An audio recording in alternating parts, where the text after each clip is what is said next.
everyone. Welcome to this edition of Small Business Breakthroughs. I'm Mike Bowers. I'm the Center Director for the Ohio Small Business Development Center at Columbus State Community College in Columbus, Ohio, and want to welcome you to this program today. This is a little bit of a special program. We typically do these later in the month. We actually moved our April program to today because this is smack dab in the middle of the SBA's Small Business Week, where they celebrate the small business owners and the entrepreneurs in America. So we will be talking about that as we go on today. And as always, our Small Business Breakthroughs are done in partnership with the Dublin Entrepreneurial Center. I am actually in the deck today, as I usually am when we do this program. And today we have a special guest. We usually have Chaz Futel here, and Chaz is out, I believe he was out judging a youth entrepreneur competition of some sort. And we have Susie Gilland. It's kind of close. Nicely done, Mike. Yeah, and Susie is here, and Susie does a lot of work with Chaz, does a lot of work here at the center, and want to have Susie kind of give a little bit of introduction to the deck and kind of what's going on here. Susie? Yeah, super. Thank you. I'm Susie Gilliland. I'm the operations manager for Chaz Futel, who's the director of the DEC, Dublin Entrepreneurial Center. He's out judging team interviews today, all day. So just neat man and all that he does. He wants to send his appreciation, of course, to Mike and his work with the Small Business Development Center. Mike's been just a long time tenant at the DEC ever since its beginning, clear back in 2009. The Dublin Entrepreneurial Center is one of the oldest entrepreneurial centers in Ohio. We have about 100 offices and more than 20 cubicles, plenty of amenities, and numerous hotspots. Chaz wants me to let you know that we have a good number of offices available right now, and we're offering some special incentives to new tenants. It really provides a great atmosphere to collaborate with others and grow your businesses. And I'm just really glad to be here with all of you today. Thanks. Great. Well, thanks for jumping on here. And like Susie said, I mean, the thing that I've always liked about the deck here, the Dublin Entrepreneurial Center, is really, office space is one thing, and that can be important, but it's really that kind of interaction, that ability to be with other small business owners and other entrepreneurs, and it really creates a really conducive environment for growing your business.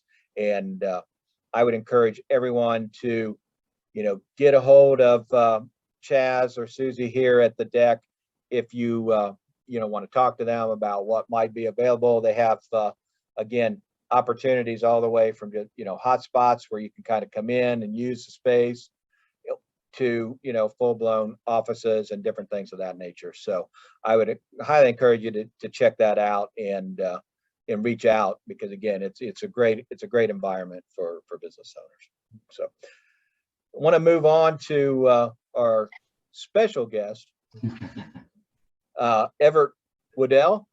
Everett is the district director for the Columbus District Office of the Small Business Administration. They cover 60 counties here in Ohio, and that's really central Ohio all the way down through southern Ohio. And we've gotten an opportunity to work with Everett. I think Everett's been with the SBA here in central Ohio probably 3 to 4 years. Yes, sir. And we've been able to work with him on this, on a number of different projects. And, he's been involved with a number of national projects. He's actually involved with the Entrepreneurial Navigator program that the SBA had and different things like that. So a lot of great information. So Everett, thanks for jumping on with us for a few minutes today. Well, thank you, Mike. Appreciate it. And Susie, thank you for helping host this. We appreciate it. It is a busy week, so happy National Small Business Week. Yeah. So with that, why don't you talk a little bit about Small Business Week and kind of, what's going on, what you're aware of, and other, around the country. But kind of what you seeing in some of the areas here in Central Ohio. I know that we as an SBDC, we're doing a week-long program along with the Columbus Chamber of Commerce and the Minority Business Assistance Center at the Columbus Urban League around business procurement, different things like that. So we've had, different virtual trainings. We have a live panel discussion with businesses coming up Friday about how to contract and work with the government.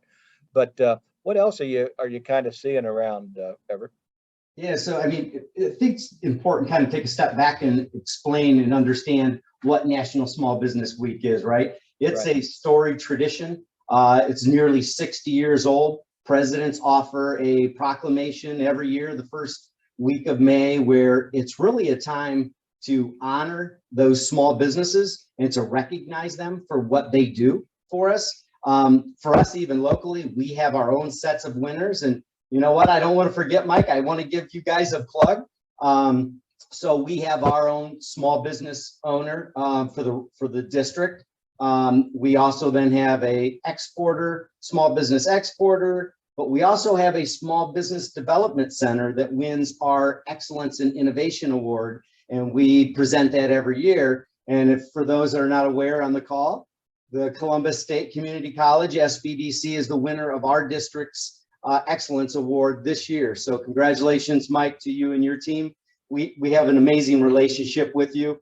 I remember it's just over about 3.5 years now when I came on board. I came in from the private sector, and I remember you were one of my first visits. Everybody said I needed to meet with Michael Bowers, and we've built a great relationship with you. For us, yes, there's the national programs where they have their big webinars this year and so forth, but for us, it's really about in the weeds and trying to go out and meet with those small businesses. The pandemic really was devastating to a lot of our small businesses, and we can get into some of the loan numbers and all those things that we're able to, the capital we were able to push into the market. But like yesterday, I was in the city of Cincinnati. I was before the Small Business Committee of City Council. The city of Cincinnati is actually providing a proclamation. So is Columbus, and so is Dayton as well. And they obviously had some questions, so we brought some of our small business owners that utilized PPP and EIDL to testify, in essence, to the city council and the committee members. It was a great event for us. It was a good time to be able to tell the story and how the ecosystems within the whole state, right? You're part of that, Mike. The SBDC is part of that ecosystem. And obviously in Cincinnati, I was talking about, so we're heavily involved in their ecosystem as well. So it was really an opportunity to tout what everyone collaboratively was able to do. Because yes, there was federal funding, but there was state funding for small business. There were local funding, county funding as well. And I know you managed much of that. So for me, and then Friday, I know today this, and then tomorrow there's some other events. And then Friday, another one that'll be great is myself and Talia Amador will actually be going out with city council members from Columbus and meeting with immigrant small businesses throughout the day. So and to hear how they are transitioning, because we know there was some gaps with regards to access to capital, with regards to some of our immigrant population. So that's something we want to get a better handle and understand what those gaps are and how we can remedy those. Yeah, absolutely. The thing that I don't think a lot of people really understand about the SBA. So everybody thinks, okay, it's SBA and it's all about funding, and obviously that's a huge piece, because again, the SBA really allows small businesses to receive funding that they may not otherwise be able to get. So that's obviously a big piece. But you mentioned the PPP and the EIDL through the pandemic. That really made a big difference. Those really made a big difference for a lot of businesses, helping them get through to where they are today. And it's really difficult to really articulate how much that had a positive impact on folks. And, I'm glad that now I'm hoping that, again, we're at a point now where we're kind of moving, out of the pandemic, moving back into a little bit different stance where, we can get out and have interactions. And I know that, you guys weren't able to get out. And, you mentioned the event at the Guadalupe Center on Friday. But you want to kind of talk about some of the things that, you guys are able to do, whether it's Jerome going out and talking to the bankers or, to Leah and some of the other folks that are able to get out and really make a difference in the community. Yeah, and I'd love to put those numbers in perspective for your viewers and those on the call. What kind of dollar amounts were we talking about? And I'll just do it on an Ohio scale, right? There are 2 districts, but Gil in Cleveland and I are great friends. He's a mentor. So he brings tremendous knowledge.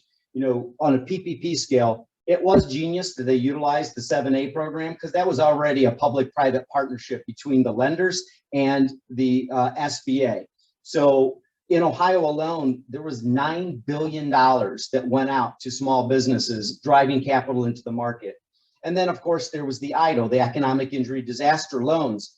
There was another $6.7 billion that went out to our small business. And then another $178 million in the grants. And those were the smallest, many of them minority-owned small businesses that got the grants. So in total, we were around $17 billion just in the state of Ohio in federal funding to our small business. And please understand, that doesn't even include all of the city funding, the county funding, the state of Ohio funding.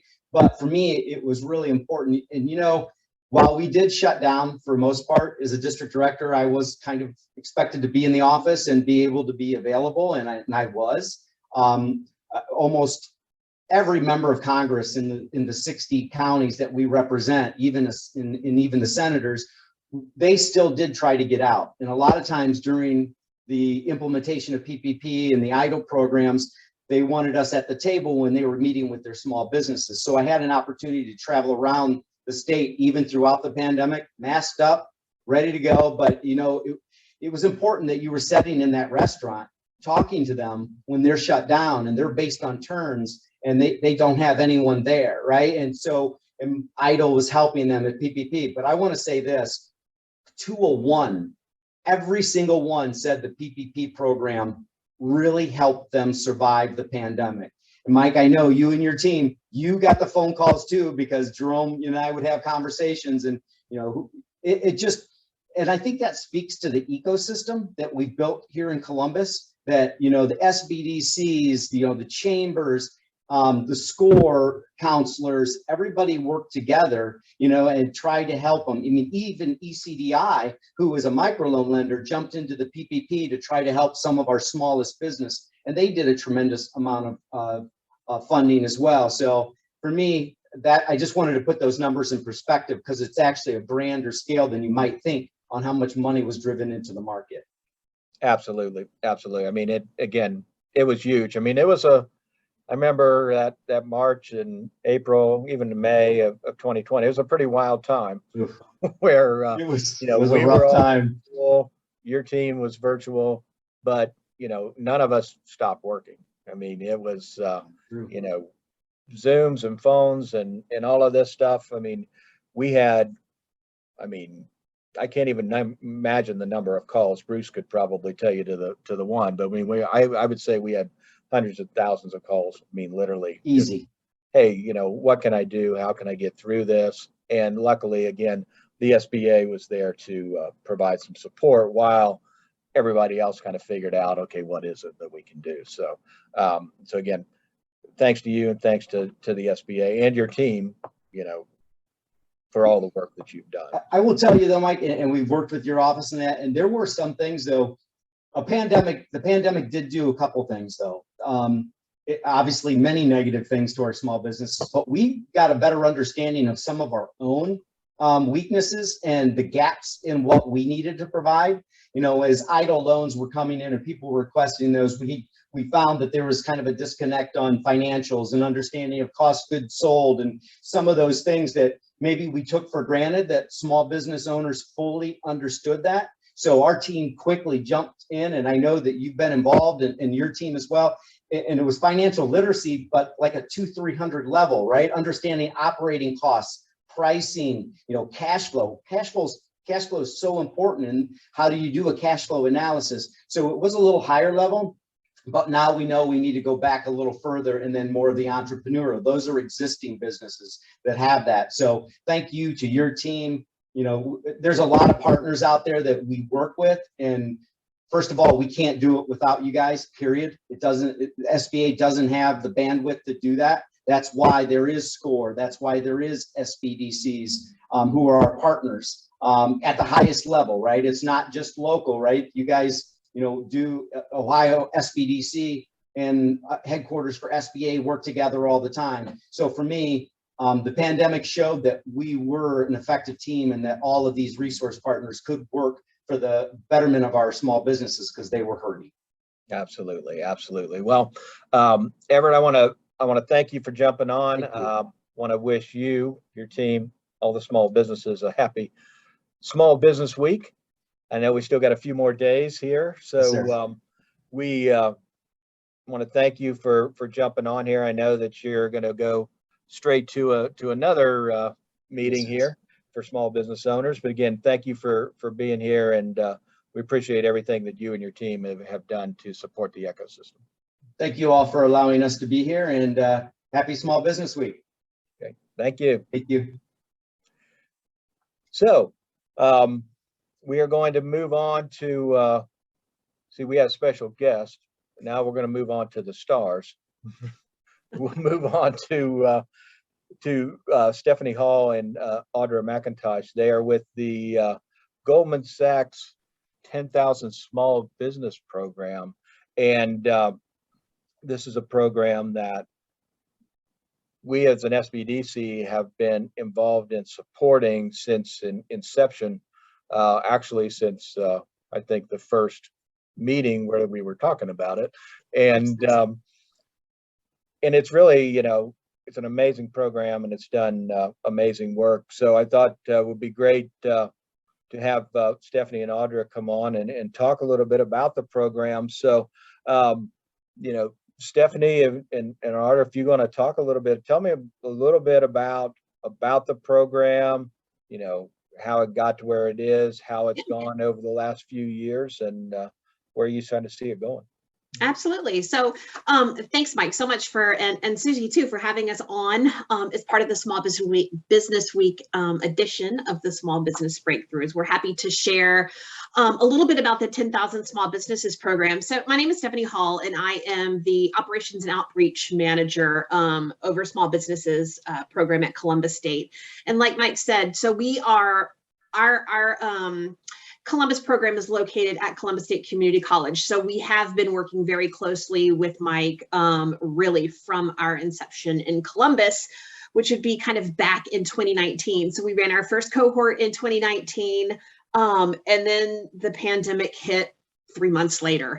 And so, just kind of, listening to what Everett said, I can really piggyback off a lot of that, right? Just from, being virtual and coming back in person and all of that good stuff. So the 10,000 Small Businesses program, it's a grant funded program that really is established to help entrepreneurs create jobs within the community and really spurring economic opportunity and growth.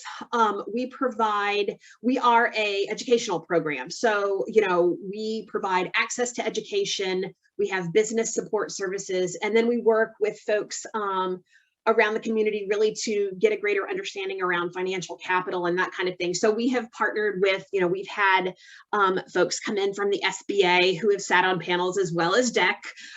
We've had Chaz work with us the first time we were, face to face. So the program itself, it's a 14-week program. We have an orientation and 9 educational modules with a few clinics and workshops kind of built in. The curriculum itself was designed by Babson College, who is, one of the top ranked entrepreneurial schools in the country. And throughout the program, and I can let Audra, talk a little bit more about this, but, we pair small business owners with business support services. So, everybody has a BA, as well as, a small group for, smaller peer-to-peer learning, as well as large group peer-to-peer. And then, one of the other important things that we look to do with this program is also just to set up an alumni network, both kind of, at the very local level, and then regionally, nationally, statewide. So the 10,000 Small Businesses program in Columbus, we're kind of part of a 3-city, 3-site Ohio setup. So we run a cohort in Columbus, we run a cohort in Cincinnati, and also one in Dayton. So we work really closely trying to bring those 3 communities together. What else can I say? We really focus on, working with established small businesses who have, been in business for a while and are kind of in that growth mindset. So we're looking for folks who are either an owner or a co-owner of the business, have been in business for a couple years, have a few employees, and around $75,000 just minimum revenues for, the previous fiscal year. And one of the important things too that I kind of wanted to mention is, obviously we're looking for growth-minded business owners, but we really want to reflect the businesses that we have in our community. So, kind of thinking about some of those things that Everett was just touching on, we really look to bring in, a wide range of, small business owners, the types of business, industry, all of that. So we really want to be reflective and really support our community as a whole. So I will hand it over to Audra to kind of introduce herself and talk a little bit about her aspect of the program. All righty. Thanks, Stephanie. Great overview of the program. And thank you, Mike, for having us on, and Susie for sponsoring, DEC sponsoring this, and happy Small Business Week. So just to piggyback off of really what Stephanie said is that as a business advisor in the program, I work one-on-one with the business owners who we call scholars when they go through the program to really work with you to develop your growth plan. And so that's part of the business support services of this particular program. So there are 2 of us who work in Columbus, Cincinnati, and Dayton throughout the program, and we follow around and then get to know each of you and your businesses very specifically to help you really take the information that you're learning every week and how do you apply it on a deep dive perspective to your business. So, we know that small businesses have very similar challenges across the country. Nationally, we're talking about hiring and retaining. We're talking about access to capital. We're talking about supply chain and inflationary pressures. So one of the things that the program does is really looks at all of those issues from a couple different angles, and those would be kind of the internal angle and external perspective. So when we think about internally what business owners are going through today, we understand, one, it's a lonely place to be sometimes when you're a business owner. So creating that peer network for you is really an important piece of that. But really doing a deep dive on your business. So we take each module in the program and really kind of assess your business from a perspective of, leadership, operations, growth, marketing, financials. This particular program is really significantly built around, financial literacy and helping you really understand that financial perspective of your business, which, if you've been involved with the SBDC, who can help you with that as well, that you really know is very instrumental to everything else in your business. And those internal perspectives that we look at from the program help you then really understand as a small business owner how to deal with the external perspective and pressures. So what decisions are you going to make when you have supply chain issues? What resources do you have? How are you going to mitigate the risks of potentially people leaving employment from you and going somewhere else. And so all of those really all fit together, and we look at the business very comprehensively from that standpoint. And I know we've got a couple business owners on to specifically talk about that, but I see a couple other people who have been through the program as well, Michelle Uber, and then I saw Tammy Hurley on earlier from Studio 33. But I think their perspective is much more important than mine in looking at this program and understanding the impact or the experience that you get when you go through the program. So I think that's a great segue. So if you guys want to kind of introduce the small business owners that you've brought in here, but what I'm interested from them as it relates to other folks that may be interested in the program is, one, their experience, obviously, but, how were they able to kind of take this information and apply it to their business? And I know that with the program, I know that there was a cohort. First cohort was what, Stephanie, in 2019? 19. Yes, we started in 19, right? Yep, September to the December. Yeah, and then, and like you said, it was done in some other areas, but by the time we got back around, it was back to virtual. Mm-hmm. And I think you guys did a couple of years of virtual, and I'd be interested again, just how these business owners were able to kind of take this information and apply it to their business. If you want to kind of talk about that and talk to these folks and bring them in. Yeah. So, I want to thank Alice Fuller and Carlos Sanchez for joining us. So we have Alice, who is in our second cohort in the fall of 20. And she's with Sight Insight. And Carlos Sanchez was with our third cohort, the one that just finished this past fall. And Carlos is actually located in Cincinnati with Continental Roof Company. So, really kind of getting the Ohio feel here. So I will let them tell you a little bit more about their business. But Alice, if you want to, talk about your business and maybe how, your experience with 10KSB helped you along the way, that'd be great. Yeah, thanks. Hello, good morning, good afternoon. Great to see everyone. My name is Alice Fuller, and I'm the owner of Sight Insight. We are a marketing firm in Columbus. And the 10KSB program was really great. It was, it's every aspect of your business. And if, my business is 10 years old, so it's not like I've never thought about every single one of those aspects, but the rigor of the program was at such a level that it gave me a lot of confidence. And, if there were half the things that I already knew, I was like, oh, hey, I already know that stuff. And then, the other half was like, oh, like I could really dig in a whole other level on, my financials and on HR stuff. And even just having the requirements to do the homework that forced me to do marketing things. Like I obviously know how to do marketing things. That's what I do for other people, but we don't do them for ourselves when the thing that we're good at.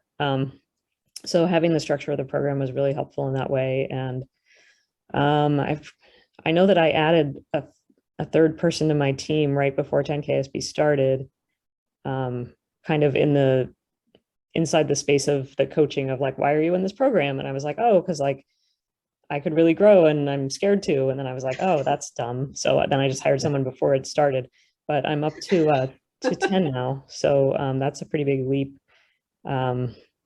in the past year and few months, and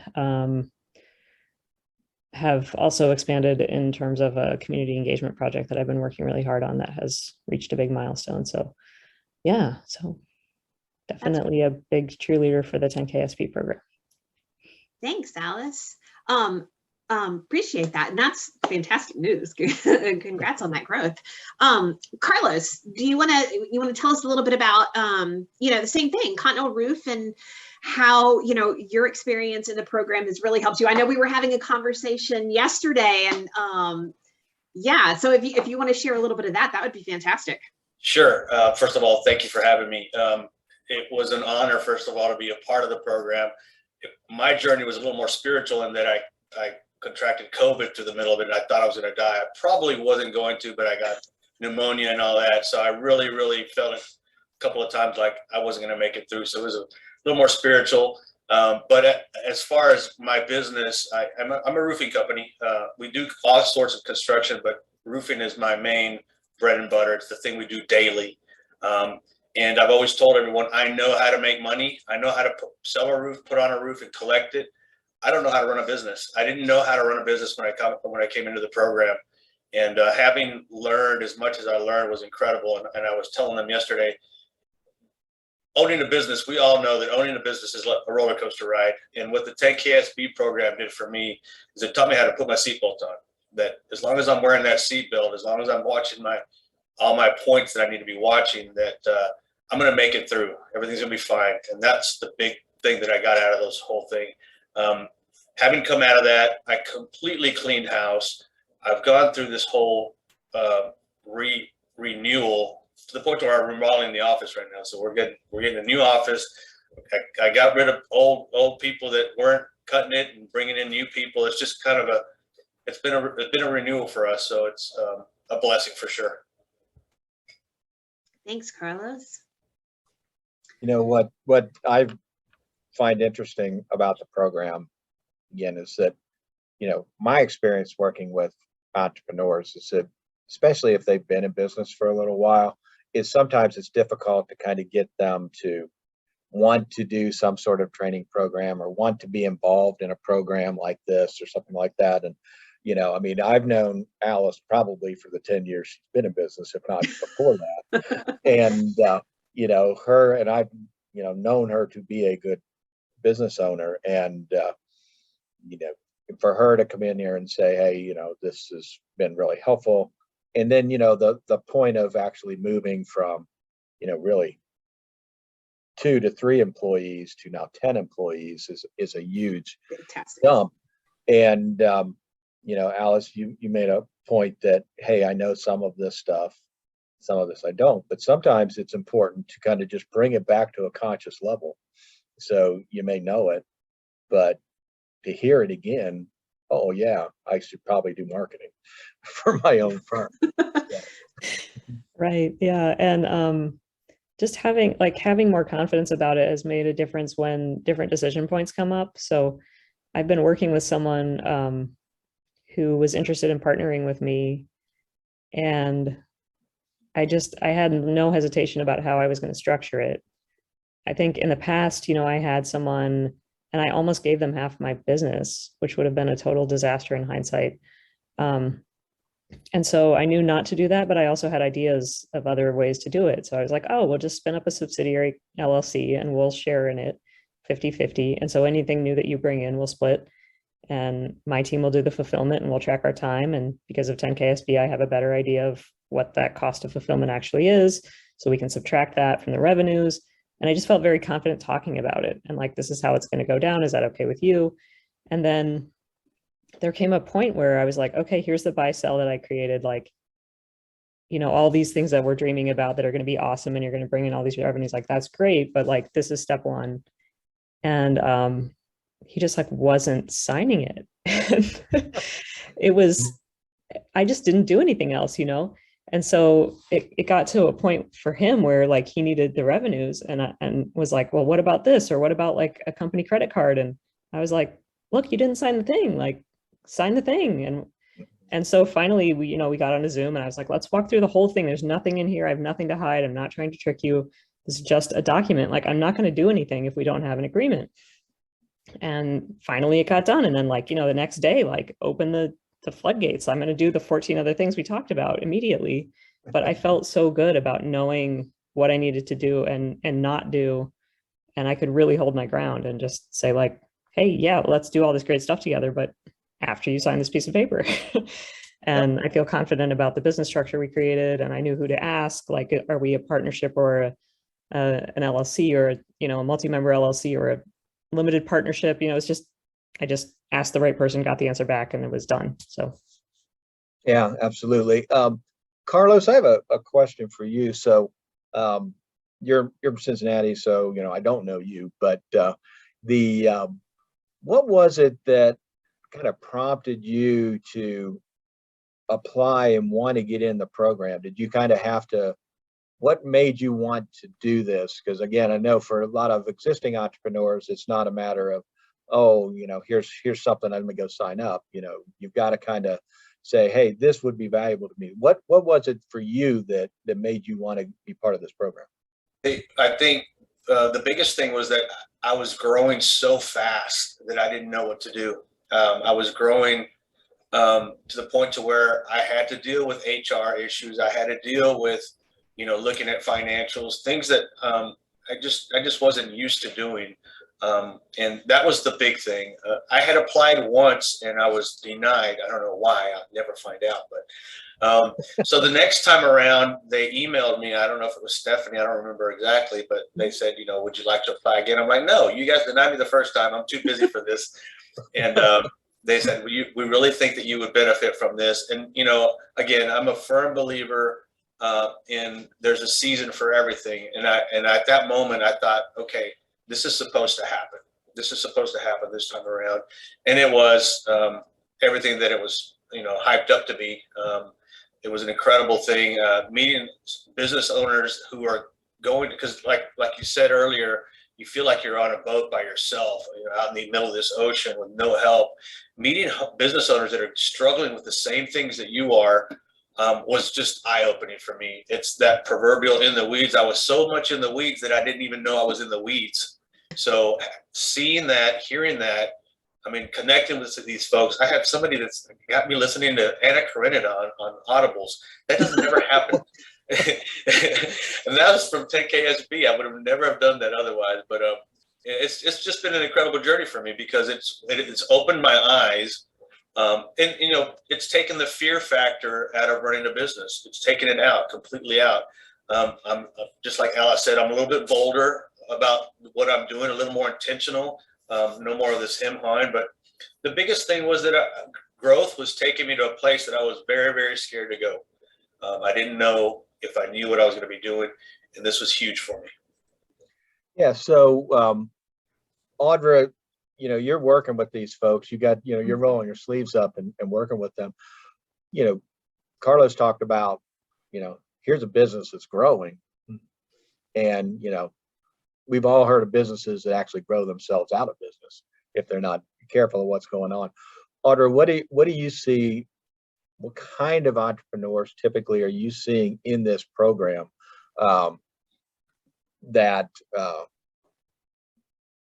what are they gaining out of it? Yeah, good question, Mike. I think we see such a diversity in the program, and I think that's what makes the experience so rich. When we look at the criteria, the minimum criteria for the programs on really kind of the lower side, 2 years in business, 75 in revenue.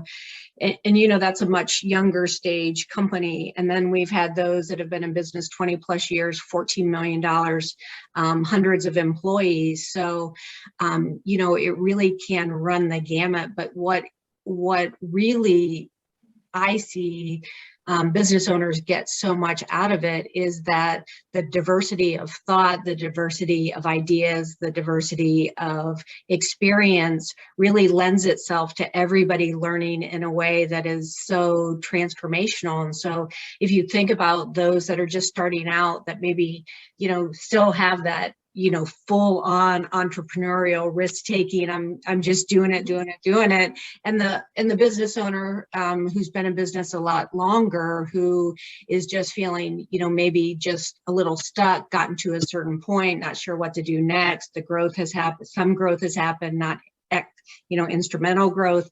And so those two people learning from each other to get back in the game, get excited, but to understand, to have the younger folks understand, from the more experienced business owners is such an incredible thing to see. And, I think somebody said to me, I've been through 9 cohorts now of this program.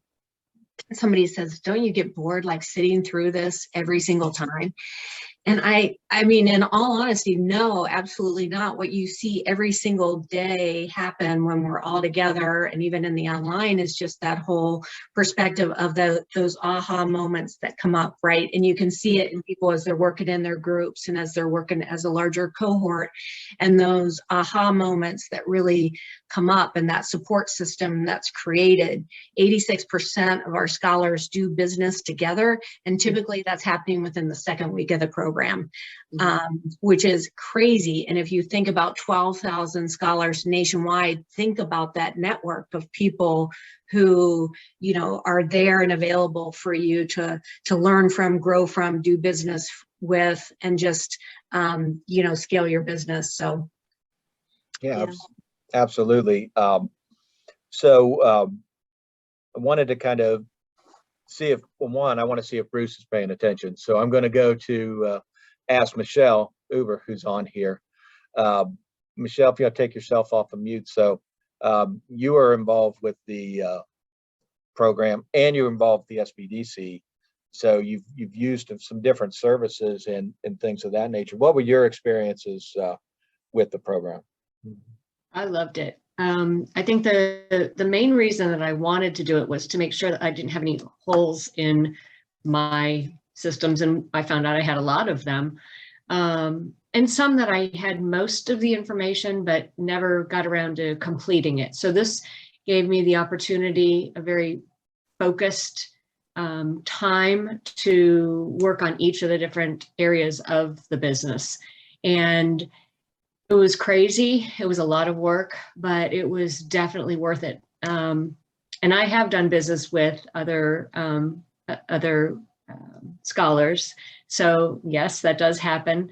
I think having the different learning, the different ways of meeting with the one-on-one with our business advisor and the peer groups and the full,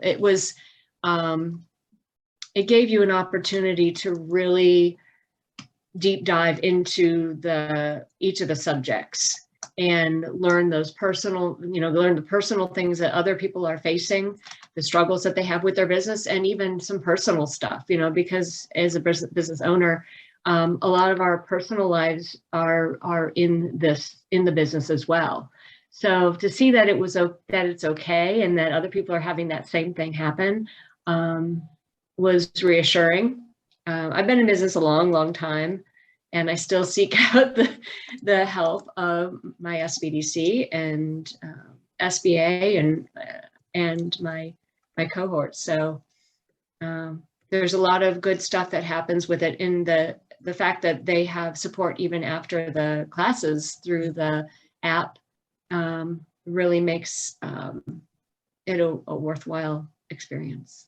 Great. Well, thank you. I mean, you come on to watch this all the time, so I appreciate that for sure.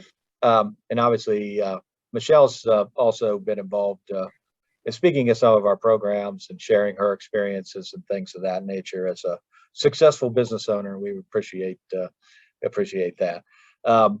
So, Stephanie, so we've talked a lot about the program and things of that nature, but I don't know that we've actually talked about how people can get involved. Sure. Yeah, no, that's an important point, right? And I just, thank you all for kind of, talking through, some of these things as I'm listening to this. I just wanted to kind of mention, Audrey hit on it perfectly. And it was one of those things where you can't stress it enough, the whole peer-to-peer aspect of the curriculum, right? Like it's a rigorous curriculum. I'm not going to lie. Like it's a lot, but it's well worth it. But for me, it's one of those, having the scholars and then alum, once they finished in the program, like seeing them use each other kind of as a sounding board for working through issues and things that are going on. And I know that it's almost like having a unofficial advisory board kind of around your business, just with these connections, that are in the program. So I definitely just wanted to highlight that again. It's fantastic. But to get involved in the program, the application itself is run through Goldman Sacks, and it's a 2-part application. And I will put the the link to apply in the chat, but a small business owner would just jump on and fill out a part 1 of the application. Takes literally like maybe 5 to 10 minutes at the most. It's just some basic, information about you, your business, where you're at, how you're looking to grow. That comes through, we kind of review that and then follow up with a second part of the interview or the application process, where we ask for, a lot of those like supporting documents and credentials and things like that. We get that application package together and invite everyone to come in, everyone who's qualified to come in for an interview. And we sit down, and I say interview, it's not like that. It's not like that traditional interview. I've talked to so many people, they're just like, oh my gosh, an interview. Like I haven't, I'm just like, no. It's like this. It's more of an informal conversation around where you're at, what you're looking to do, challenges that you're looking to address, and just to get to know, what you're like, and, really looking for that, how dedicated you are to the community and growing and being involved, in the bigger picture. So I say interview, not interview. And then we kind of, work through there with those who've applied and make offers to kind of put together our cohort. So, it's a staged process. We are currently accepting applications for our 4th cohort, and we are beyond excited to be going back face-to-face on campus, being in the same room with people. We've been running virtually now for the past couple of years, as everybody else has. And so we'll be accepting applications to the part 1 application deadline is June the 1st. So, anybody that is interested in applying, please reach out June the 1st. I'm happy to field questions and even work through the application. So by all means, any of us, myself, Audra, anyone in the program, even Mike, if someone was to reach out to you, I know that you could just pop them right over to me. So that's kind of the application process in a nutshell. So one thing for everybody who's watching this, we're recording this on May 4th. Mhm. So you mentioned June 1st is the Yes, initial 2022. cutoff. Now that is for the Columbus cohort, right? Correct. So Audra, I know you're working with a variety of different cohorts in different areas. If somebody, maybe it's like Carlos, they're in Cincinnati, how would they think about or find information relating to other cohort opportunities, although we know the one at Columbus is the best, but how would they find that? Mm-hmm. So, like I said, we kind of work in partnership with a cohort at Sinclair Community College and then one at Cincinnati State Technical and Community College. While we've been in pandemic virtual land, geography hasn't been as much of a barrier as it is normally, right? Someone can jump on and visit and take part in a curriculum really from anywhere, even though we look to keep people, situated kind of where they're located because you become a part of your local area business community. But we do mix things up. So it's the same faculty that are teaching at all 3 of the different cohorts. So Columbus State runs in the fall. Cincinnati State runs their cohort in what we consider spring. So they start in January. And Dayton runs in May. If you apply when you log on to apply to the program, it'll give you the option to kind of select which site you want.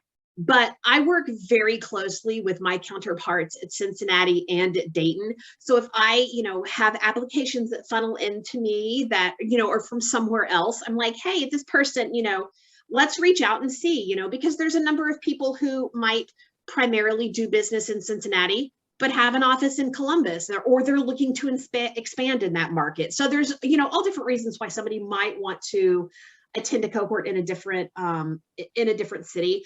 But, if you kind of find your way to the Ohio group, we will make sure that you get where you need to be. Great. Alice, I have another question for you.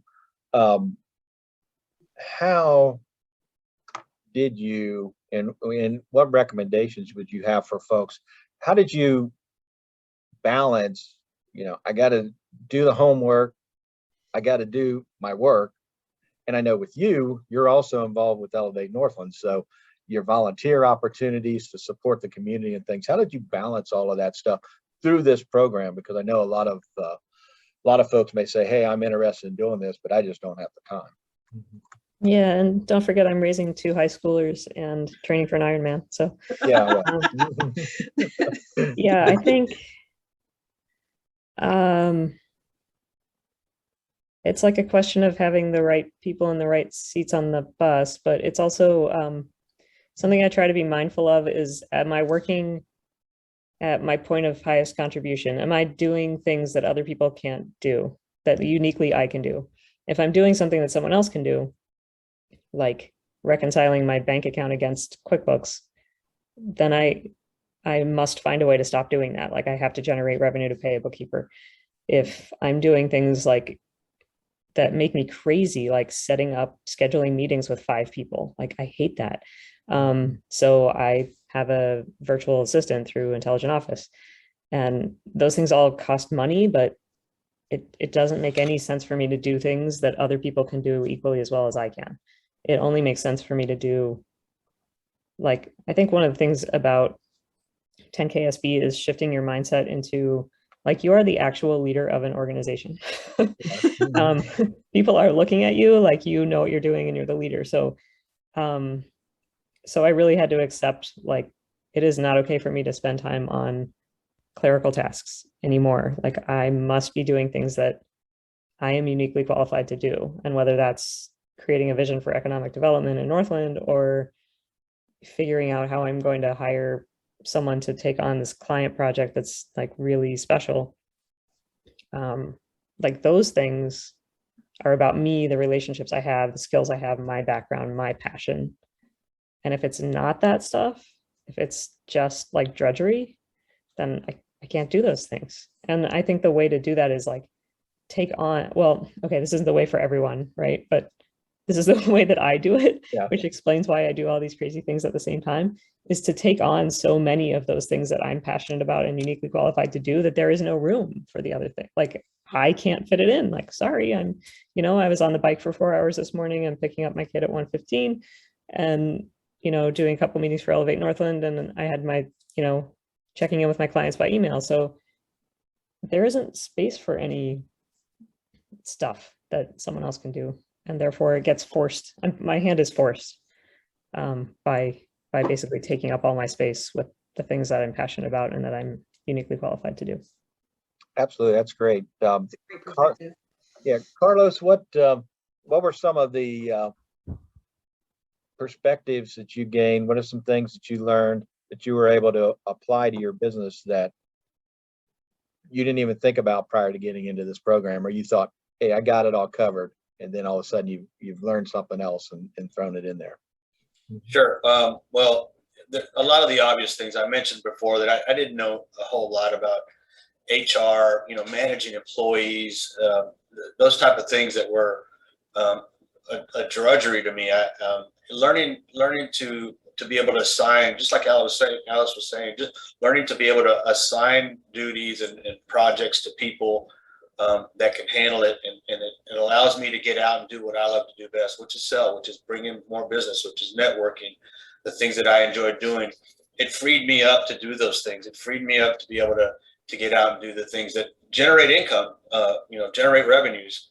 And the biggest thing, I mentioned it before, is a lot of that fear factor was pulled out. When you know things, when you understand things, you're no longer afraid of them. The biggest factor, I've mentioned this in the cohort, I saw a mug on somebody's desk one day that says, imagine what you could accomplish if you weren't afraid to fail.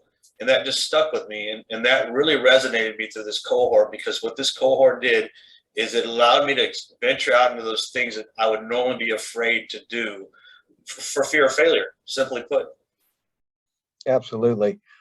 Audra, what are some of the success stories that you've seen through your time working with these folks in the program? Well, I can tell you, I there are 2 scholars in one of the cohorts that were in a growth group together. So one of those smaller groups together who actually went into business together. So they decided that they wanted to, they really enjoyed, being together and the way they did business together. So they joined forces and had that happen, which was great. I've seen,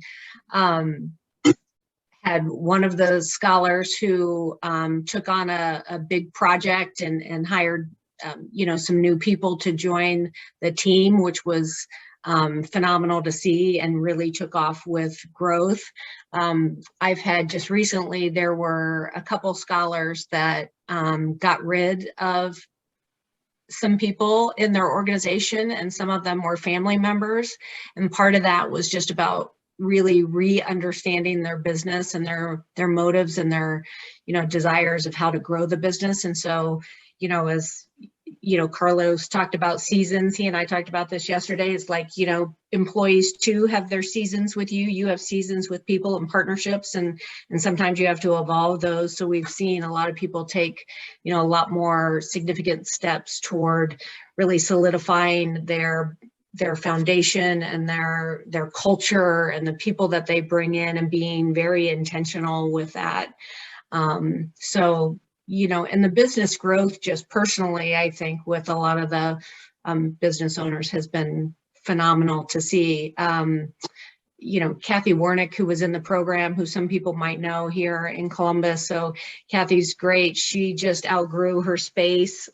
She's selling her space to another GS 10KSB person who she's known for forever. And so she's going to move into new space and really grow. She's really grown significantly in her business and attributes a lot of that to what she learned in 10KSB. So, everybody kind of really takes away something that helps them kind of either pivot or grow their business in a way, or just grow personally to understand where they even need to, really make a difference in the business. But it's really about having that growth mindset. The people that get the most out of this are the people that come in ready to soak it all up and learn from everybody else. And that's one of the key things that we look for as we interview for candidates, is that, are they a good peer learner? Will they be a good participant in sharing their perspective, but also, really learning from the participant. And then that allows us to connect them with the larger ecosystem after the program. We have the alumni program, but then we, connect them to places like you, Mike, SBDC, and other resources that they might need that are really important in maintaining and moving into that. And they really see the importance of having those resources, and so are much more likely to reach out to the community and other resources that they have. So it's a great way to connect also our ecosystem and provide, to Everett's point, that kind of broader perspective around support of the business owners. Absolutely. So one, I don't know if I mentioned this earlier, anybody who's on here that wants to ask a question, feel free to drop it in the chat. We'll try to grab it. Stephanie, when we talked about the interviews, and Audra touched on some stuff here. Yeah. But somebody gets accepted, somebody's coming in. What is the expectation for them? I mean, it sounds silly. That's a great question. Supposed to participate. I mean, what are the expectations for there in terms of work and the things that you get to do as part of the program? Yeah. So, the main expectations that we have for scholars that are admitted in, small business owners who, we consider them scholars in the program when they're admitted in, is just to make the commitment to turning up and doing the work and being a part of the class and the community within the classroom. Because, like we've said, there is a lot that happens peer to peer. So we really want people to make that commitment to being there. We understand that that life happens, and we work through, people as things happen, but really to kind of carve out that time just to be present for the class. So now that we are, I know that we said that our whole setup for the program is a little bit different in person than it has been online. So when we're operating the cohort in person, we're in a classroom all day on Friday. For the most part, it's Fridays. We have, at the very beginning, we do a Thursday, Friday, and at the very end, we do a Thursday, Friday. But we're meeting really from about 8 to 5:30 each Friday for the period of time. And so, you know, we want people to be in that space. And that's one of the reasons why, you know, one of the reasons that we put some importance on having other employees in the business is just because it provides you then the opportunity to remove yourself without the you know, without doing any kind of harm, you know, that your business can still, you know, be in operation and still be running while you're able to kind of remove yourself from your daily environment and really focus the work on your business. So we are in the classroom. One of the nice things that we do is, you know, we have great food when we're there. I miss my 10 KSB meals. But we, you know, we work through, you know, the class itself is, you know, we have faculty. So it's, you know, kind of lecture discussion throughout the day. There are periods of time for, you know, self-reflection on your own business. There are periods of time where, you know, people are doing hands-on activities that in the moment you're like, how in the world is this related to anything other than I'm having a great time? Only, you know, but things are related, right? And then there's, you know, various group work. We also have panels and invited guests that come in, you know, to talk, and we, you know, provide opportunity for our scholars to really interact with our guests and panelists who have been, you know, from SBDC and SBA. So we, you know, we're really trying to, you know, as we've been talking about that small business ecosystem, you know, looking to be a part of that and really creating that network for folks that go to the program. So just being there and being committed to doing the work, creating the growth plan. That's what you do as you go through the program. So each one of the modules builds upon itself, and all of these things kind of feed into each small business owner developing a 5-year plan for growth. And as Audra kind of mentioned in the chat, there is outside work. So while you're, you know, you're doing things each Friday in the classroom, there is work that takes place outside, you know, that you'll be doing on your own, kind of about your business. So the nice thing, you know, all of the work that you're doing throughout the curriculum of the program, it's not, you know, some hypothetical case study on some business as it might be in an MBA program, but it's very focused, like your business is what you're looking at. So everything is relevant, relevant to what you're doing. And Audra, you mentioned in the chat, there's probably about 10 to 12 hours of outside work per week on their business. So it's not, again, hypothetical, but you don't just throw them out, hey, spend 10 to 12 weeks. I mean, that's part of what you do, right? To kind of support.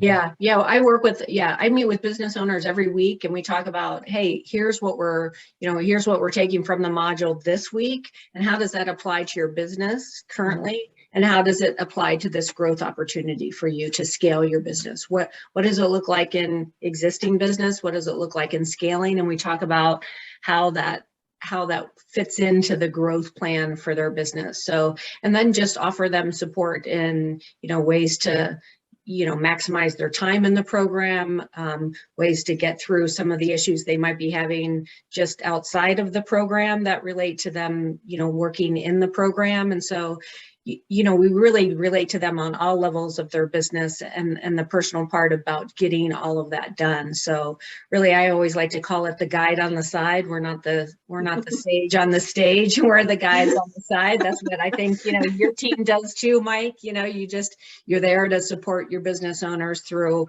you know, whatever they need at the time. And so we really are diligent about providing that support. Me and Dr. Rhea Walden out of Cincinnati do that together. So that's an important piece. Absolutely.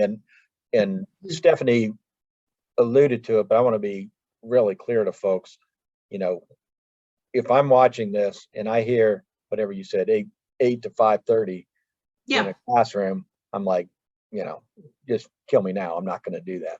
But it's not 8 to 5:30 in lecturing. You know, No, so, I mean, absolutely it's like not. You mentioned, it's a lot hands-on There is a lot. stuff, and you're up and you're moving and you're doing things, you know.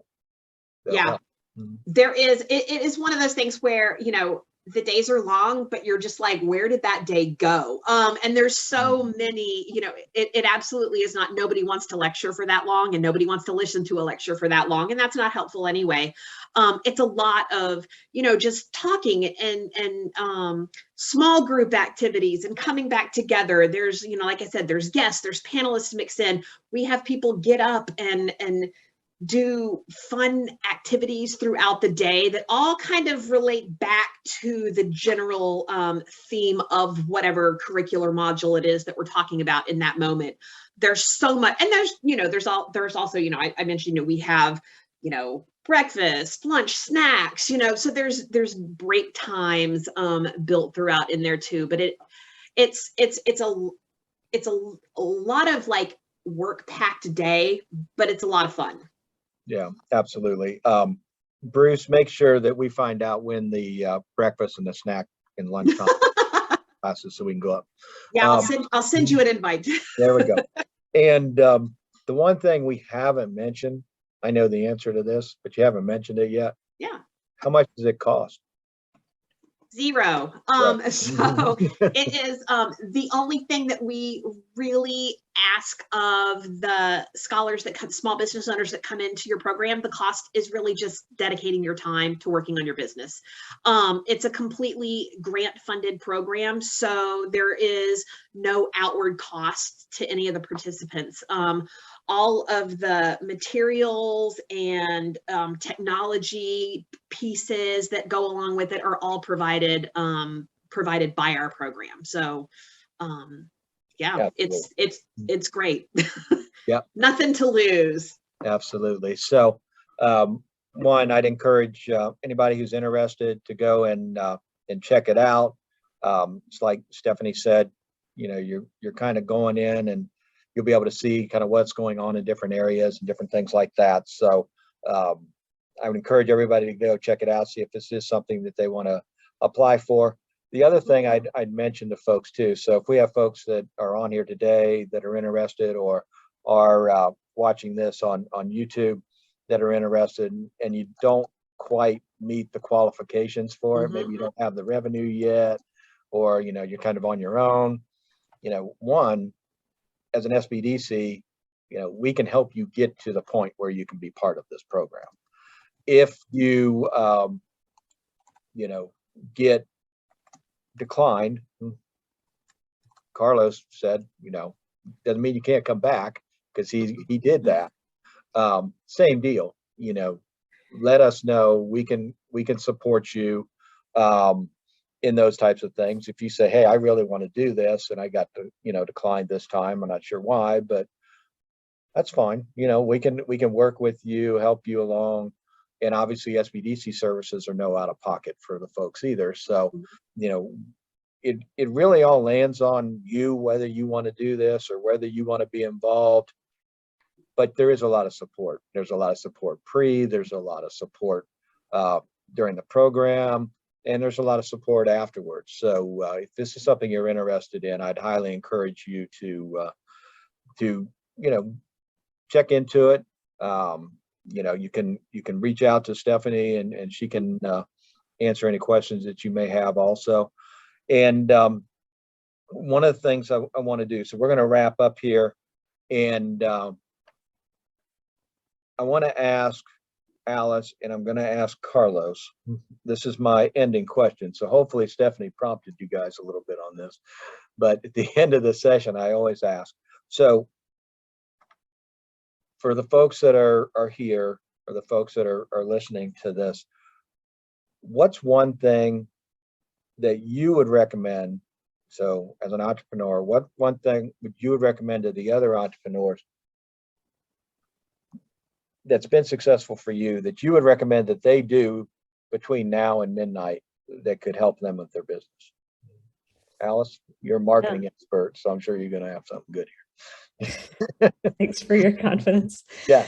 All right. So my thing to do between now and midnight tonight is to get in communication with 3 different people, like real communication, probably not texting, like call them or someone you see in your house or something, and say your goal like it's done, like not like I'm hoping to add another $2,000 a month client every month for the next 6 months, but like I'm going to do that, or by June that'll be done and I'll have 6 new clients at that level.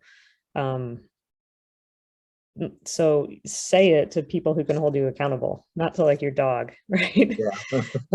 Because it'll drive you, one, to not be embarrassed that you didn't do it, but you're actually creating that reality in the world in communication with other people that's going to happen. And then you start to act like it's going to happen, and then you actually do things that make it happen. Great input.